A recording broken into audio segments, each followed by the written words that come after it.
Bueno, Hugo, esta noche el gobierno anunció a partir de mañana las paritarias para los principales gremios y también el 50% de la tarjeta alimentar, ¿no?, que aumenta. ¿Te parece que va por el camino correcto? La verdad me parece que lo que anunció es inconsistente, porque las paritarias se iban a poner en marcha sea como fuere, o las cláusulas de reajuste. Yo he planteado la necesidad de avanzar con medidas más concretas, como la posibilidad de un aumento general de salario, como los que dio Néstor Kirchner en varias oportunidades. Creo que la recomposición para los jubilados tiene que sostenerse, porque evidentemente todavía hace falta más. Y me parece que hay que contener el tema de los precios, porque tiene que haber medidas concretas, iniciativas que permitan que esta libertad de la que gozan los formadores de precios, que aumentan por las dudas, cuando se dijo guerra contra la inflación, 30, 20, 15, ¿qué pasaría si en este país las centrales sindicales convocamos a una huelga general para que se aumente el salario por las dudas? Por si llega a haber aumento de precio, vamos por un tren, dirían, estamos locos, somos corporativos, nos queremos llevar puesta la democracia. Bueno, eso lo hacen los empresarios y no pasa nada. Lo peor de todo es que no pasa nada. Eso es lo que me parece que el gobierno tiene que empezar a hacer. Y sí convoca a los empresarios que no se quede solo con la bulla. Porque hay un montón de empresarios pymes, de organizaciones que se mataron peleando para que este gobierno pudiera llegar a donde está y que no los convocan nunca. Todo el mundo habla de las pymes en este país. Lo escuchaba Funes de Rioja, que de pyme tiene tanto como yo de baile clásico, por ejemplo. Y entonces creo que este tipo de... Estás molesto, Hugo, te conozco desde hace muchos años. Sí, ¿Estás claro, molesto? claro, estoy molesto porque faltan medidas, falta ser más contundente con los formadores de precios y falta anunciar ¿Y medidas... vos qué crees que hay que hacer con los formadores de precios? ¿Aplicarles la ley de abastecimiento? Aplicar las leyes, todas las leyes que existen, sí, todas, una por una, aplicar y no hablar. No decir vamos a hacer la guerra contra la inflación para que te aumenten el 30 y después resulta que ni siquiera retrotraen los precios. Aplicar eso, la posibilidad, hay muchas organizaciones sociales que están planteando producir y vender alimentos. ¿Por qué no producimos? Lo acabamos de ver recién. Claro, acá, ¿por qué no producimos y vendemos alimentos? alimentos? Pero en serio, ¿por qué no hacemos, como se está haciendo en La Rioja, emprendimiento, una incubadora de empresas que con iniciativa privada y pública están avanzando con ese tipo de decisiones? Así que creo que no nos podemos quedar simplemente en los comunicados a esta altura del partido. Chipi, ahora Bueno, vamos acá, con el tema de los piquetes. acá el salario se viene pulverizando, ¿no? Desde Macri, después estos 2 años de Alberto, una caída entre el 20 y 25% de los salarios y no ha habido ninguna recomposición. Y esto no se va a lograr si no es que la clase trabajadora sale a luchar y pelearlo en las calles. Es evidente que no va a venir de arriba y es evidente también que el gobierno incumplió el contrato electoral que tenía. Dijo que venía a llenar la heladera, a recuperar lo perdido bajo Macri y acá continuó la pérdida. Y cuando uno dice que los trabajadores tienen que recuperar, te dicen, ah, pero los empresarios. Sí, pero los empresarios embolsaron eso que le sacaron a los trabajadores directamente. Entonces no se puede seguir con esto y además los salarios deberían indexarse más allá de lo que se consiga adicional en paritarias por inflación, luego de esa recomposición que permita recuperar, empezar por recuperar lo perdido bajo Macri. Y te anticipo una cuestión muy problemática, muy grave, que es que han detenido a 2 dirigentes del movimiento de desocupados en Jujuy, Sebastián Copelo y Juan Chorol, que hoy los fueron a buscar a la casa, los allanaron, típico método de Gerardo Morales, pero retomando de algún modo este clima de estigmatización y macartismo sobre los dirigentes de los movimientos sociales y sobre el conjunto de los más pobres, de los que no tienen para comer y reclaman, porque acá tenemos un 40% de pobreza que parece que no le molesta a nadie, lo que le molesta es que algunos de los que menos tienen se organicen y luchen por sus reclamos. Entonces quiero hacer esta denuncia porque es algo muy grave, ¿no? No es por por ninguna causa extraña, sino por haber participado de una movilización anterior, ni siquiera fue esta última, para que lleguen al juicio contravencional, pues es una contravención, aprisionado. Y esto es muy grave lo que acaba de hacer Gerardo Morales, quiero denunciarlo enfáticamente. Bueno, ya nos metemos en este tema. El diputado Emiliano Jacobiti, el otro día vos saliste al cruce de lo que había anunciado Horacio Rodríguez Larreta, de que había que o reprimir o sacarle los planes a los piqueteros que marchaban.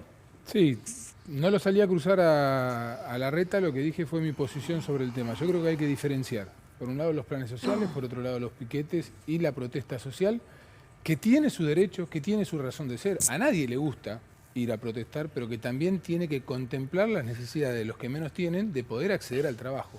Y por otro lado está un paliativo, que son los planes sociales, que son subsidios a los que menos tienen. Me parece que la Argentina lo que tiene que ver es cómo hace para reorganizar los subsidios que reparte. No solamente a los que menos tienen, sino también a los que más tienen y no necesitan esos subsidios, a las empresas que tienen esos subsidios, a las actividades que tienen esos subsidios, tanto en la parte privada como en la parte pública. Digo, ¿no? Nosotros tenemos que ponernos a discutir. A nadie le gusta ir a la 9 de julio a protestar porque no le alcanza para comer. Nosotros tenemos que partir de esa base. Un paliativo son los planes sociales. Bueno, que obviamente tienen que tener una contraprestación. ¿Ustedes lo defienden? Yo lo defiendo. Porque digo, yo defiendo el plan social como un paliativo que tiene que tener una contraprestación. Porque, viste, por ejemplo, porque es una situación de urgencia. Patricia Bullrich ayer dijo hay que eliminar los planes sociales.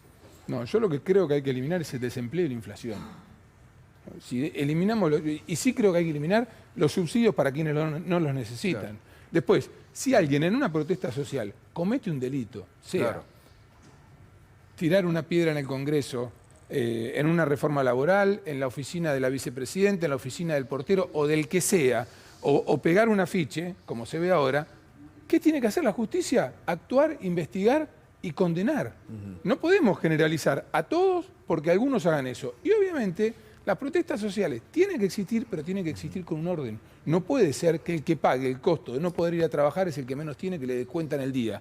Y que con esa parte del sueldo que cobra por presentismo, la pierde y no pueda llevar el pan para comer a su casa porque hay una protesta social. Porque si no es una pelea de pobres contra pobres, y la Argentina reparte un montón de subsidios para gente que no lo necesita, y es una discusión que no queremos dar, porque es más fácil que el ajuste lo haga la inflación, pero es el ajuste más injusto de todo, y es una decisión política. A nosotros, en diciembre, en la Cámara de Diputados, cuando funcionaba la Cámara de Diputados, nos quisieron hacer aprobar un presupuesto que tenía una inflación programada para este año del 30%. ¿Eso qué significaba? Una mega caja de libre disponibilidad y un mega ajuste por inflación, que lo paga el laburante, el que menos tiene. Chipi. No, a ver, dos cosas. Primero, me gustaría que repudie la detención de los compañeros detenidos en Jujuy, ¿no? Mira, yo no puedo repudiar ninguna detención que no sé cómo fue.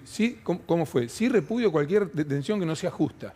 No puedo opinar sobre una detención que no sé cómo fue. Hay todo un clima que se está tratando de crear de volver a cuando las protestas sociales, las huelgas, los piquetes, las movilizaciones estaban en la página de policiales. Y entonces a quien se moviliza, a quien lucha, se lo está tratando de delincuente, extorsión, términos que se usan que son de una enorme gravedad y que no se pueden dejar pasar. Acá hay un legislador de la ciudad que ha hablado de hacer un movimiento antipiquetero, un grupo de choque. Ya lo hicieron, es Marra de por eso, Libertad Avanza. A él me refiero, y esto no se tiene en cuenta la gravedad de lo que dice, porque uno se lo puede tomar en solfa, bueno, lo hace para ganar más seguidores en Twitter, pero el concepto es el concepto de una nueva liga patriótica o algo por el estilo. Un grupo de choque contra los que menos tienen. Entonces yo insisto en esto. Acá en Argentina hay 40% de pobres, en 1974 era el 4%. Y en vez de estar discutiendo las medidas para terminar con esa situación de pobreza, lo que se hace es estigmatizar a los que salen a luchar contra esto, se los persigue y se los encarcela. Y en nuestro caso, nosotros hemos planteado una medida para crear nuevos puestos de trabajo, que es rebajar la jornada laboral a 6 horas sin afectar el salario, con un mínimo que cubra la canasta familiar y que solo aplicado en las grandes empresas te permite crear 1 millón de nuevos puestos de trabajo, Gato. Entonces queremos que en la agenda esté este debate y no cómo se persigue a los que están reclamando un poco de comida. A ver, los dirigentes de los movimientos te decían que en todo marzo prácticamente no llegó el alimento a los comedores. Llegó una vez que estaba en el piquete, se los mandaron. Entonces esto no puede ser, porque el hambre es una realidad que está en parte paliada. Y ojo, nosotros no queremos quedarnos con paliativo, nosotros queremos plantear la lucha por el trabajo genuino. Hugo, lo que decía Bernie, ¿cómo te cae? Que se vanagloriaba de haberlo metido preso a Grabois y que está ahí en una actitud... Me parece un exabrupto, una barbaridad. Yo creo que no le hace bien ni siquiera a Bernie, porque querer tener una condecoración, aunque hubiese sido cierto, me parece que tampoco es cierto. Creo que hay una estigmatización de los piquetes, me parece que coincido con Jacobiti, no en el final, pero coincido en lo que plantea respecto de que hay que terminar con la desocupación, con la desigualdad, con el hambre. Este es un país muy extraño. Hoy en el Senado, cuando discutíamos el proyecto que se presentó del Frente de Todos para pagar la deuda con dinero de la delincuencia de guante blanco, nos enterábamos de que estamos en el podio de la fuga de capitales. Sí. Tercer país del mundo. Cuando vos ves la cantidad de habitantes que tienen otros países y el PBI, decís, ¿cómo es posible semejante aberración? Y bueno, esa es la desigualdad y hay que resolver el tema de la distribución de la riqueza, porque si no, tipo de situaciones... en general, primeros por habitantes claro, en Argentina. Sí, en cuanto a evasión lejos. Por habitantes, primero a nivel mundial. Entonces, bueno, tenemos un país que todavía tiene... Recién lo escuchaba, una ley de entidades financieras de la época de la dictadura. Ahora vamos a reformar un artículo que es el del secretismo bancario bursátil, que es lo que el parasitismo financiero de este país utilizó siempre para operaciones de lavado de dinero, para evasión, para empresas que se inventaban. Y eso fue un deporte nacional. Tuvimos un gabinete con Macri donde todos tenían cuentas en guaridas fiscales, todos. Emiliano, ¿ustedes sobre el proyecto de crear del fondo han tomado postura ya el radicalismo? Mirá, yo soy contador. ¿ya? Casi todos los países del mundo hoy ya tienen convenios para informarle a las agencias. A ver, la AFIP no necesita nada para investigar cuáles son las cuentas en Suiza, en Uruguay, en todos los paraísos fiscales, en el Caribe. Lo único que tiene que hacer es hacerlo. Trabajar para encontrar esos evasores y que paguen lo que tienen que pagar. ¿Por qué hay que condonarles algo?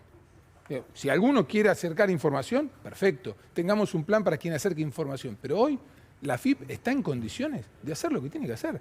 No tiene por qué perdonar absolutamente a nadie. Si uno quiere hacer un blanqueo, bueno, discutamos que queremos hacer un blanqueo. Ahora, la AFIP hoy tiene convenios internacionales con casi todos los países del mundo, salvo 2 estados de Estados Unidos, Delaware y uno más, donde es obligatorio informar quién tiene las cuentas, cuánta plata tiene. Lo que tiene que hacer la FIP es trabajar es encontrar a esos evasores. Si no modificamos, y si hablamos de fuga de capitales... Si no terminamos con los dos... Una cosita más. Acá pusimos varias intervenciones. También estuvo la intervención del senador Lustó, cuando quedó claro que era, que era una fuga de capital. Una fuga de capitales al exterior, fuga de capitales cuando una provincia coloca dinero en el exterior, lo saca de la matriz productiva de la Argentina, cuando alguien retira la plata y lo pone en una caja de seguridad en moneda extranjera. Ahora, eso también pasa porque la Argentina deja de ser confiable. A ver, ¿me permitís? Sí. Ahora le respondés, Hugo. A ver, que alguien saque la plata de su cuenta y la ponga en una caja de seguridad para resguardo. ¿Se anotan los ¿Es dos una para fuga de responder? capital? Sí. Se anotan los dos ¿Es para un delito? responderte. No. Se anotan los dos para responderte. Ya venimos, ahora seguimos con este tema. Pausa, nos estás acompañando con el hashtag Redistribución Ya. Ya volvemos.